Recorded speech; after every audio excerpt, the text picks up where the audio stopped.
जय गणित कक्षा 10 प्रश्नावली 8.3 प्रश्न पहला।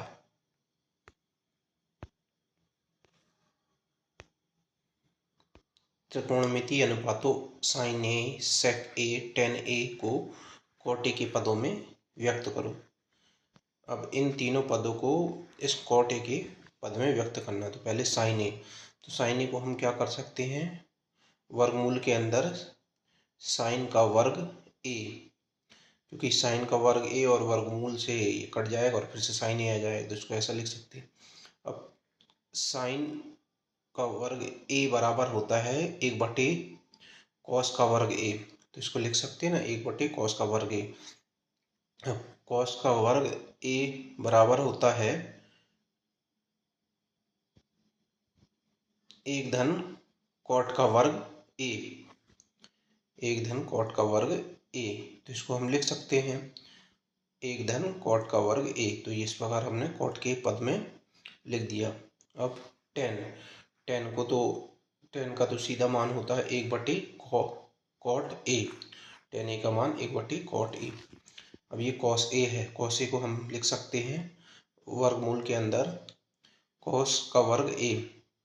अब कॉस का वर्ग, क्योंकि वर्गमूल से वर्ग कट जाएगा और कॉस से वापस आ जाएगा। अब कॉस का वर्ग a को हम 1/, सेक का वर्ग a लिख सकते हैं, ये लिख दिया 1/, सेक का वर्ग a। अब सेक का वर्ग a होता है 1 tan का वर्ग a, तो इसको लिख सकते हैं 1 tan का वर्ग a।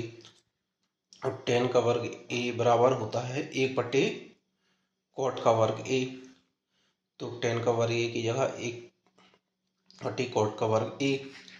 अब ये यहाँ पे 1/, कॉट का वर्ग a है, तो दोनों का लघुत्तम लेंगे तो कॉट का वर्ग a ही आएगा। उसके बाद 1 से इसमें भाग देंगे तो कॉट का वर्ग a आएगा, तो यहाँ पे आ जाएगा कॉट का वर्ग a धन 1 और नीचे कॉट का वर्ग a, तो नीचे है जो चीज़ वो उसको ऊपर कर देंगे, कॉट का वर्ग a बटे 1 धन कॉट का वर्ग a। ये चीज़ ऐसे रहेगी कि जैसे एक है 1 धन कॉट का वर्ग a, तो इसमें 1/, इन दोनों का लघुत्तम ले लेंगे, तो लघुत्तम लेने के बाद यहाँ तो हो जाएगा कॉट का वर्ग a। अब यहाँ कुछ नहीं है तो इसको भी 1 मान लें, तो 1 से अगर लघुत्तम हर से लघुत्तम में भाग देंगे तो कॉट a स्क्वायर आए, कॉट का वर्ग a ही आएगा, उसका गुणा 1 में करेंगे तो यहाँ आएगा कॉट का वर्ग a ही आएगा और धन का चिन्ह लगा दिया। फिर उसके बाद लघुत्तम में हर से भाग देंगे तो कॉट का वर्ग a में कॉट का वर्ग a से भाग देंगे तो 1 आएगा, 1 का गुणा 1 में करेंगे तो ये 1 आ जाएगा।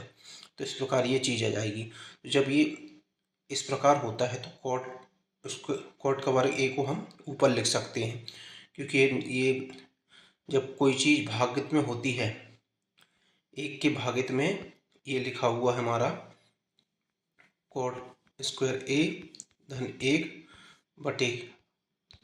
कॉट का वर्ग a, तो ये पलट जाती है, भाग की जगह गुणा का चिन्ह लिख देंगे हम और इस चीज़ को पलट देंगे, तो ये अपने आप इस रूप में आ जाएगी, कॉट का वर्ग a बटे